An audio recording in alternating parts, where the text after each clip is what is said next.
Alors, j'aimerais d'abord, bon, mon rôle c'est de discuter le rapport, et donc je voudrais quand même d'abord exprimer un sentiment, franchement un sentiment de plaisir. Je suis content de m'exprimer, d'avoir ce débat au sein de notre association marocaine de sciences économiques, en famille. Et je dirais aussi d'avoir ce débat avec Norbert Deleuve, qui est, je dirais, avant tout et par-dessus tout, un ami. Nous n'avons pas que des affinités amicales, nous avons aussi, je pense, des affinités intellectuelles.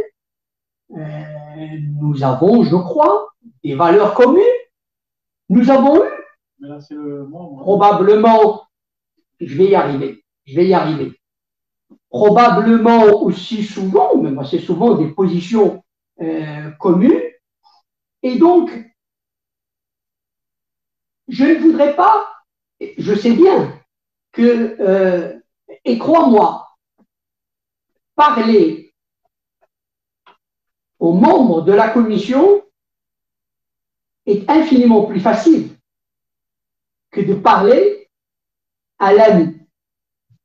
Parce que, je le dis de prime abord, je ne veux pas être dans cette situation de quelqu'un qui va considérer que parce que ce rapport est tellement problématique que forcément cela altère la qualité des personnes qui le font. Loin de moi cette idée, je ne veux pas y être.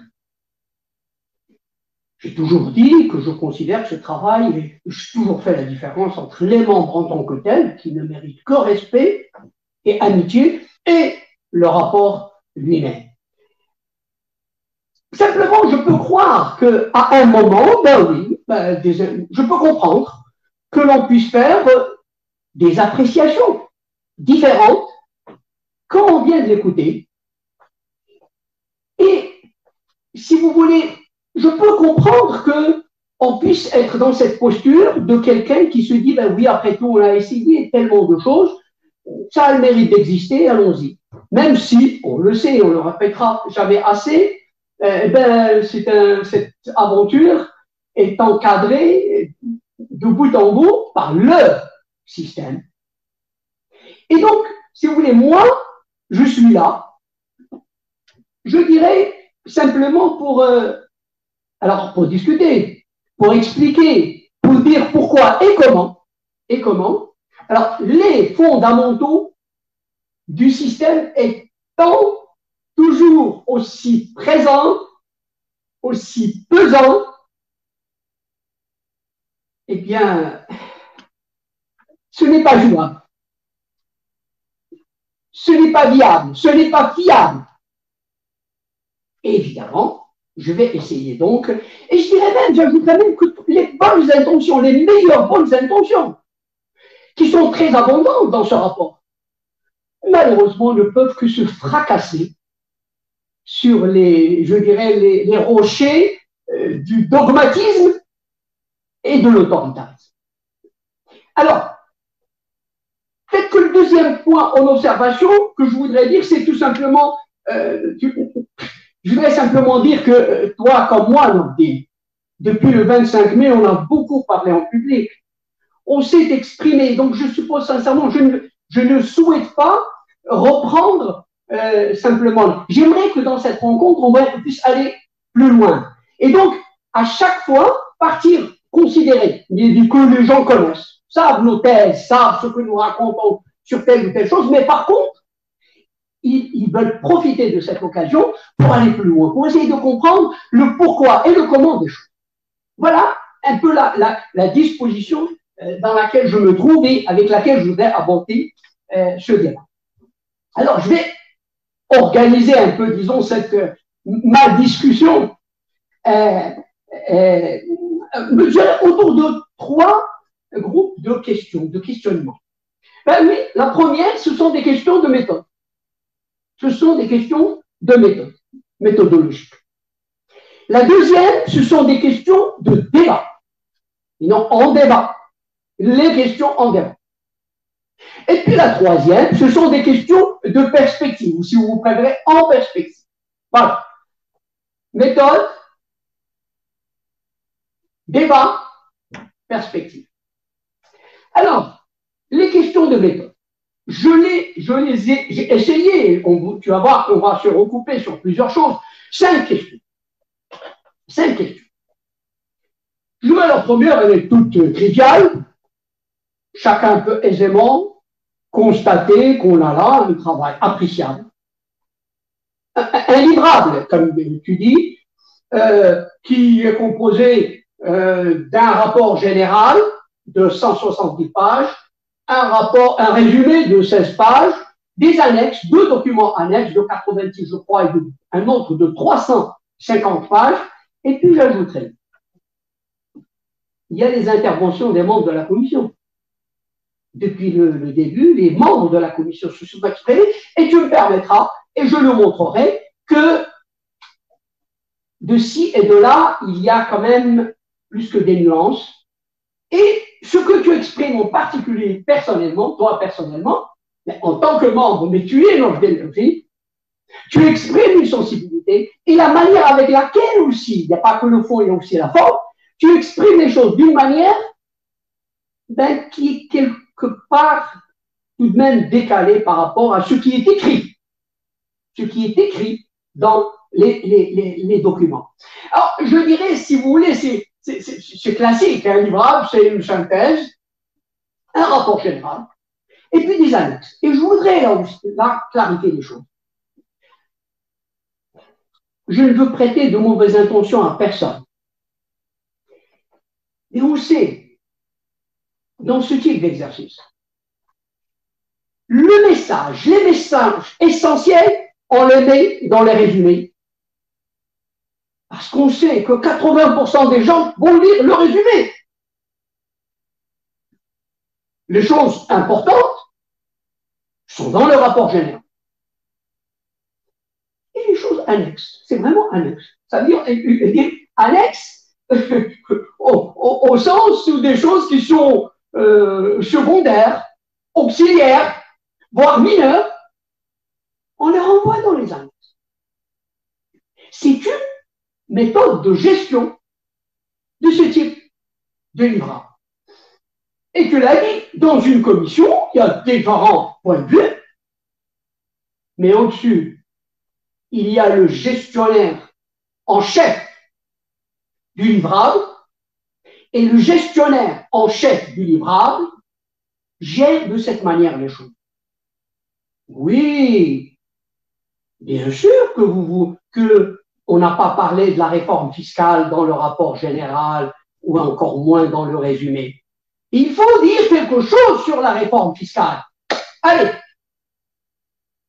une note annexe à la page 330 du rapport annexe numéro 2. Bon. Et après, dans le débat public, on va venir dire, mais bien sûr qu'il y a la réforme fiscale, mais bien sûr qu'il y a ceci et cela. Alors, moi, j'aimerais être clair avec vous, très sincère. Moi, je vais apprécier ce que je vais apprécier. D'abord, à partir du rapport général. C'est ce qui me semble le document fondamental. Ce qui n'est pas dans le rapport général et qui se retrouve ailleurs n'est pas inexistant. Je ne dis pas qu'il est inexistant, mais je dis qu'il dit l'ordre des... Du coup, on reviendra sur la question des préférences. Cela dit l'ordre des préférences, l'ordre des priorités, l'importance de ce que cela représente. Alors, dans ce consensus, peut-être, mais en tout cas, il y a une hiérarchie dans les documents, et cette hiérarchie a un sens. Bien. Ça, c'est le premier point. Alors, le deuxième point. Pensée marocaine. Oui. C'est un rapport de qualité fait par des Marocains pour des Marocains. je suis le premier à m'en réjouir. Nous qui avons dans cette association tellement déploré cette manie que nos responsables ont de, passez-moi l'expression, de délocaliser ou de sous-traiter nos cerveaux chez des étrangers, on ne peut que se réjouir de cela. Mes enfants. Ce n'est pas une première. On a parlé du rapport du 59, vrai, marocain, impliquant beaucoup plus de personnes, d'ailleurs, beaucoup plus de rapports, beaucoup. Il y a aussi d'autres rapports, le rapport de la Fondation de la République de 2010. Marocain. Et ce n'est peut-être pas le plus important. Moi, je dirais que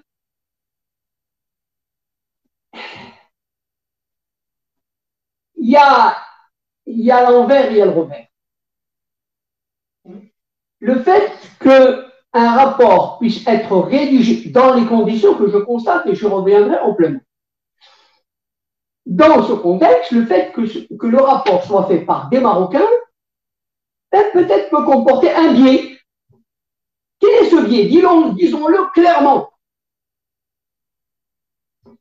Oui, nous savons penser, heureusement. Nous savons ce que nous avons à dire. Nous savons aussi ce que nous pouvons dire.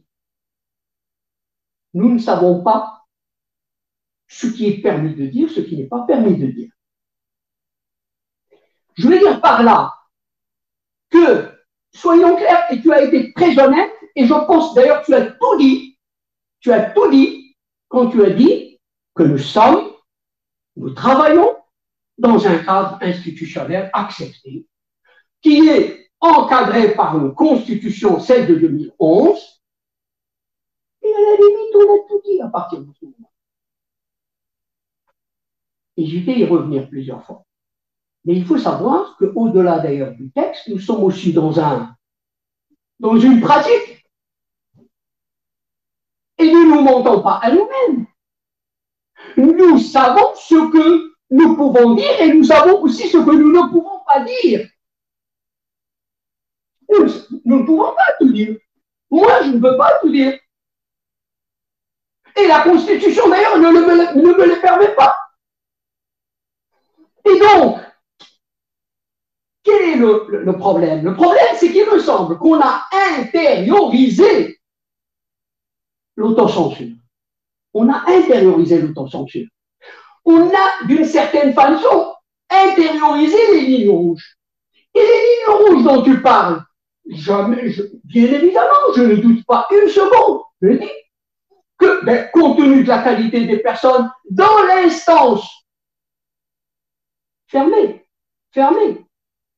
qui est celle de la commission, ben oui, bien sûr que vous vous êtes tout dit, que chacun s'est exprimé en dehors des lignes rouges, oui. Est-ce que pour autant,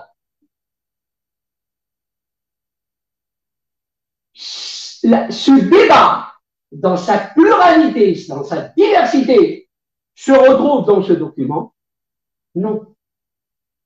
Et alors, j'y reviendrai aussi longuement sur ces différentes questions de lignes rouges et d'autocensure, tout simplement. Bien.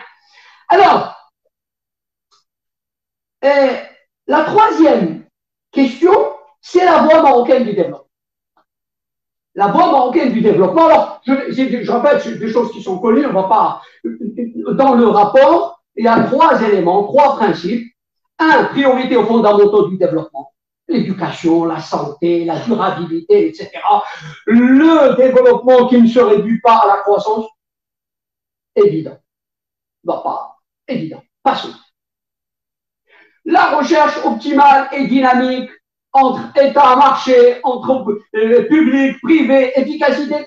Il y aurait un débat là-dessus, je n'ai pas le temps, parce que je vais aller à un point très important.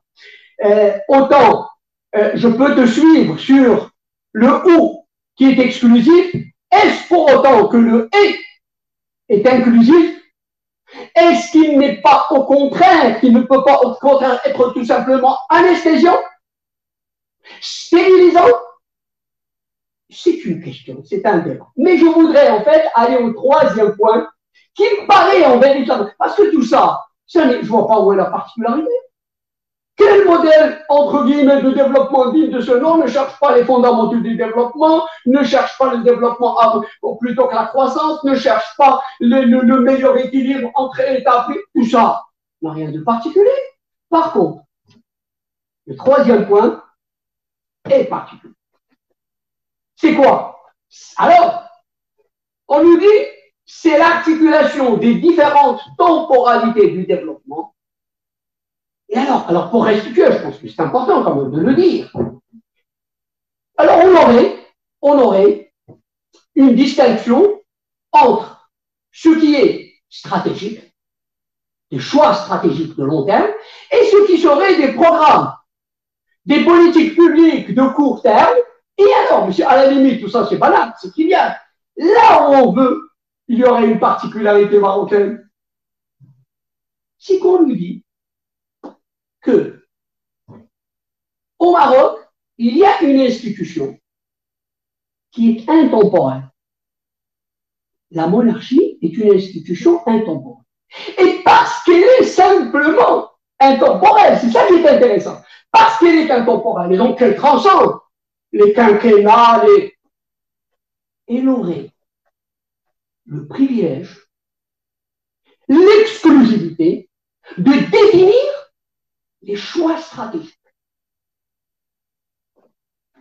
On ne lui demande pas, par exemple, au moins une autre condition qui serait d'être simplement démocratique. Non. C'est répété à plusieurs reprises, la monarchie est intemporelle, et parce qu'elle est intemporelle, elle fixe les choix stratégiques. Et alors, du coup, qu'est-ce qui reste au gouvernement élu, en principe? Mais il reste la gestion des affaires courantes. Il reste les programmes, la mise en œuvre. Est-ce qu'on...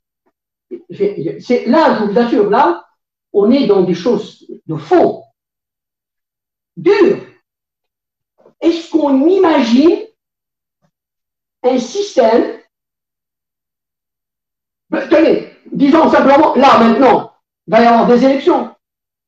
Est-ce que vous imaginez, vous allez vous présenter devant les électeurs pour leur dire, vous savez, vous allez voter pour nous, on va aller au Parlement, on va aller au gouvernement, on va mettre en œuvre des programmes qui ont été décidés ailleurs.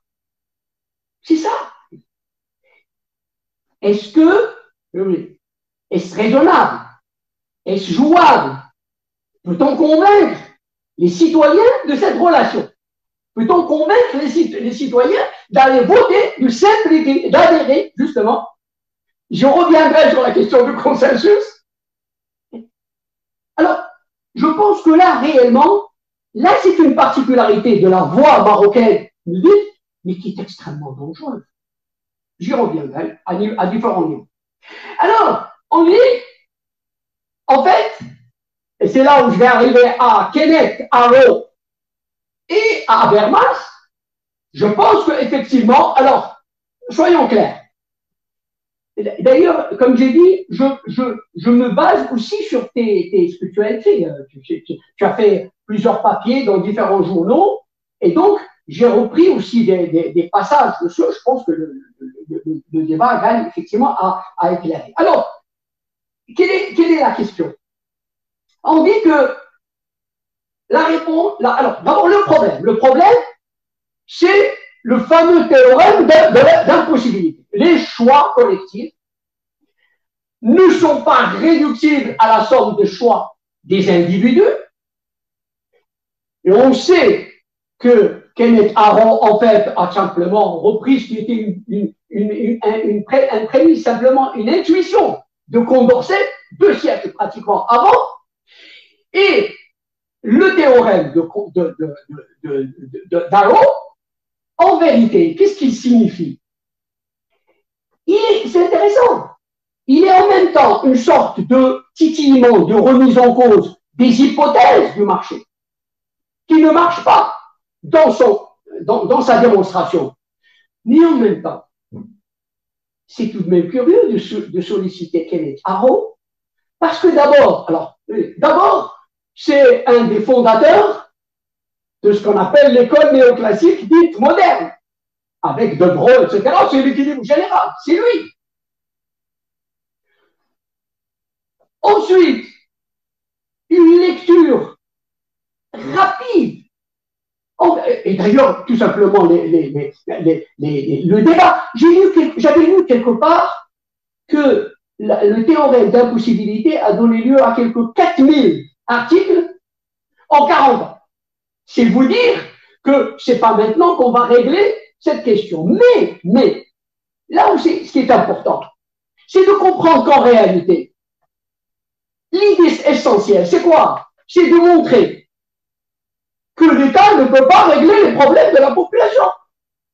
C'est ça le fond du problème. Puisque l'État ne peut pas émettre des politiques qui agrègent de manière cohérente les préférences des individus, puisqu'il ne peut pas le faire.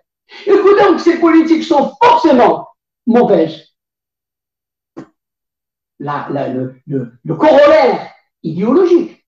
N'oublions pas que la théorie d'Arrow a connu son apogée, je disais, avec l'apogée de la théorie de l'offre aussi.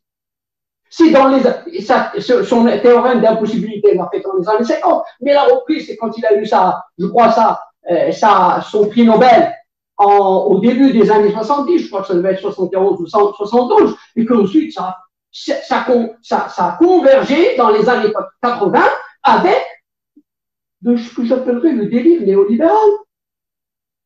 Et d'ailleurs, c'est quand même ces travaux-là qui ont donné ensuite lieu, qui ont ouvert la voie, en fait, au public choice, à ce qu'on appelait la théorie du public choice, la théorie des choix publics ou choix collectifs ou choix sociaux, il y a plusieurs appellations. Et je dirais la théorie, alors avec Buchanan, Lucas, Tulloch, et tout ça, ça a donné lieu, et on le sait, on ne le sait que trop, ça a donné lieu à un certain nombre de dérives, à des délires ubuesques, notamment les fameuses fonctions d'utilité du divorce, du mariage, du suicide même. On a trouvé des fonctions d'utilité du suicide.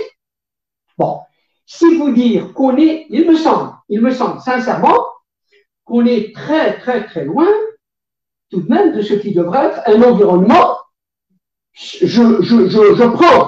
J'accepte parfaitement l'affirmation que tu as affirmée que bon, il n'y a pas de paradigme. Encore que ça soit en soi, le fait qu'un dit modèle n'ait pas de paradigme pose problème, enfin, je peux accepter. Mais là,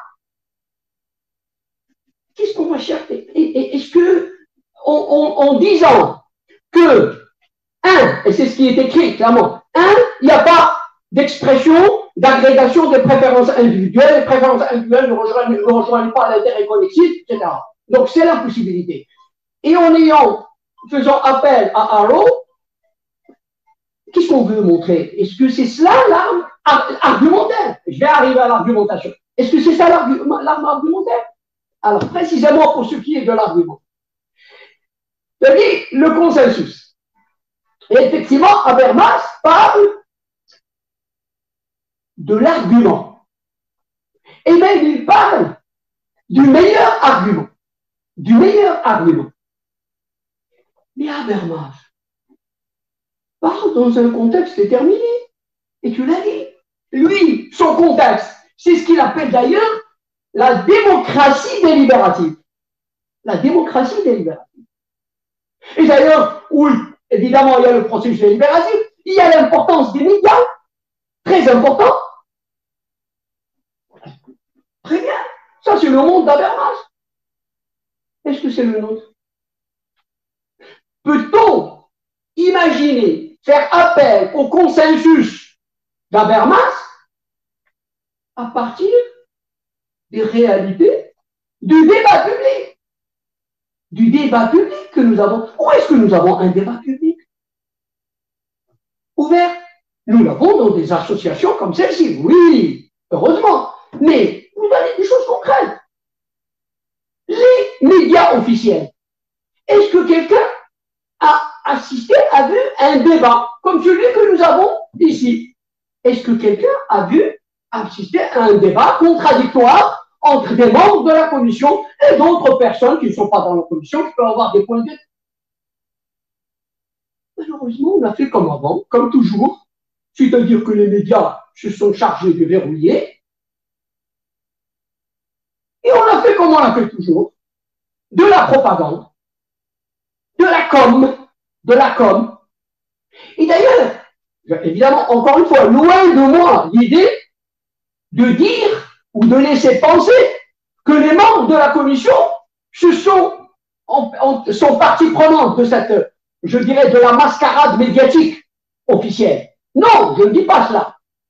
Mais tout de même, qu'on ne vienne pas, connaissant cette réalité-là, qu'on ne vienne pas nous dire fondé, c'est parce que c'est un cheminement théorique.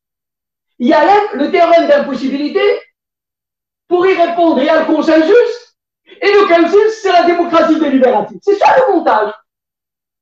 Mais où est-ce qu'il fonctionne au Maroc? Où est-ce qu'il fonctionne? Comment est-ce qu'il fonctionne? Où est la démocratie délibérative? Et donc, comment peut se construire le consensus? Ah. En vérité, moi j'ai envie tout de suite de dire une chose très simple. Et ça, je veux dire, quand on lit les documents, on a vraiment, en fait, on a juste envie de dire, oui, ben en fait, il faut choisir, c'est tout. Parce que le modèle qui est proposé, j'y reviendrai notamment avec le pacte social et le fameux mécanisme, en réalité, on est dans un modèle de despotisme, et on va dire, si on veut être gentil, éclairé. Et c'est vrai, d'ailleurs, alors, oui, justement, on parle, alors, il parle d'ailleurs de soit le dictateur, soit le divin. Le divin, c'est-à-dire qu'une autorité divine aussi peut avoir ce rôle de je suis Dieu, je dis.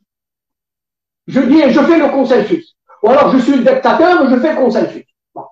Mais, les despotismes, il y a eu des cas, des exemples de despotisme éclairé. Taïwan, Singapour, la Corée, etc. Bon. Qui, sur le plan économique, ont produit des résultats, incontestablement. Mais alors, au moins, qu'on le dise clairement, si c'est ça le chemin, qu'on le dise. Moi, a priori, je peux discuter tout. Mais ce qui est gênant, c'est qu'on donne tous les éléments constitutifs du despotisme et on ne le dit pas. Et au contraire, on reste accroché à la démocratie. Où je dis, il y a la voie du despotisme, il y a la voie de la démocratie, mais la démocratie, elle est une et indivisible. C'est tout. Il n'y en a pas 36, il n'y a pas 36 façons d'être démocrate. Quatrième point, le modèle. Le modèle. En fait, il y a eu un débat. Dès qu'on a commencé à parler de nouveaux modèles de développement, ben, on a tout de suite vu qu'il y a quelque part un problème. Je ne vais pas revenir sur parce que le débat est déchiré, qu'est-ce que ça veut dire modèle, quel est le sens, etc. Tout ça est dépassé. Mais on s'attendait à ce que dans ce rapport, il y ait quand même une explication. C'est juste pour lever des équivoques. Non, ben, nous, en vérité, oui, là, on sait qu'on s'est posé des questions sur le concept. Nous, ce qu'on veut dire par modèle, c'est ça et ça et ça. C'est tout. Ça n'a pas été fait. Oh, ok. Dans les textes, dont ton texte en particulier, tu dis que ça n'a pas été défini donc de façon explicite, mais tu dis que ça a été l'acception, c'est plutôt celle des sciences humaines et sociales, de la macroéconométrie, c'est-à-dire une représentation, je cite, une représentation simplifiée et focalisée et formalisée de la réalité. Bien, là encore, je ne peux pas ne pas constater quand même, je suis un peu surpris, c'est curieux, c'est moins qu'on puisse dire. Pourquoi? Parce que Mais ici, dans cette affaire, bien évidemment, tu l'as dit, nous sommes dans la pluralité. Mais il me semble tout de même, au moins, je veux dire, les années que nous sommes, je ne crois pas en tout cas que nous faisons partie d'une école qui mystifie le modèle économétrique. Je dirais précisément parce que justement ce sont des représentations grossières, je dirais, de la réalité. Ce sont des représentations, tu l'as dit, partielles. J'ajouterais, en parlant des modèles de banque à monnaie, etc., je dirais ce sont des représentations partielles et partiales. Combien de fois nous avons discuté les fameuses hypothèses, quelquefois ubuesques, sur le comportement du fameux Homo economicus, qu'il soit consommateur, producteur, investisseur, combien de fois? Donc, ce n'est pas notre école. Avec le respect, attention, qu'on soit clair, nous n'avons jamais dénigré l'intérêt des modèles. Ça permet d'éclairer, ça permet d'accompagner. Ça ne dit pas la réalité des choses. Et donc là aussi, je suis un peu étonné, honnêtement. Je dis, pourquoi cette approche? Pourquoi cette explication? Pourquoi cette parenté? Est-ce que le nouveau modèle se veut cette représentation? Justement, cette représentation simplifiée, grossière? Est-ce avec cette représentation qu'on va comprendre, qu'on va essayer de comprendre la complexité de la réalité, pour lui trouver aussi des solutions qui sont complexes également. Est-ce que nous avons besoin de cette approche? Donc, c'est des questions. Sincèrement, je suis perplexe. Dernier point, l'absence, alors je dirais en français de comparabilité, en anglais si vous voulez, de benchmarking. Là aussi, honnêtement, c'est étonnant. Parce que lisez tous les rapports que vous voulez. Un rapport généralement de cette nature, ben oui, il présente des cas. Quel est l'intérêt des cas? Justement, c'est de tirer des leçons de ce qui a marché et aussi de ce qui n'a pas marché. Et ensuite, de s'en inspirer. Rien. Alors, bon, moi j'ai ma petite idée, je ne peux pas ne pas vous la livrer ici. Moi, je me pose la question, pourquoi n'a-t-on pas voulu comparer? C'est peut-être parce qu'on n'a pas voulu, justement, puiser dans les expériences des enseignements que par ailleurs on ne souhaite pas mettre en œuvre. Je donne des exemples, pour être clair. Moi, l'expérience de la Corée du Sud, on peut en parler des heures.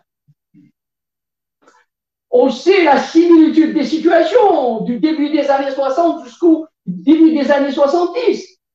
Mais ensuite, évidemment, il y a beaucoup de facteurs, mais je focalise sur un point, après je passe. On n'a pas le temps de s'arrêter. Mais pour moi, je considère que ce qui a fait que la Corée a pris son envol à un moment donné, c'est la formation d'une classe bourgeoise entreprenante qui a pu, en tant que classe sociale, prendre son autonomie vis-à-vis de l'État, qui a réussi à avoir son propre projet de société. Et c'est cette catégorie que vous avez dans les plus grandes marques, vous les avez peut-être, des noms que vous avez fait dans votre poche. Ce qui n'a pas eu lieu au Maroc. Voilà. Une telle étude de cas sur la Corée, par exemple, fatalement, nous amène à nous interroger sur la nature de ce qui fait fonction de bourgeoisie dans ce pays. Singapour, par exemple. Prenons Singapour. Moi, je me demande si un des éléments clés de Singapour, c'est que l'État a été exemple, l'État despotique. Et par exemple, sur la question de la corruption, a été très vite, très tôt, exemplaire. De sorte qu'aujourd'hui, Singapour est l'un des pays classés parmi les premiers pays sur le plan des indicateurs, de la transparence, etc. Donc, je me pose des questions. Est-ce qu'on n'a pas mis de côté le benchmarking parce que ça dérange, parce que ça soulève des questions qu'on n'a pas envie d'approcher ici. Alors, voilà pour les questions de méthode. Le débat.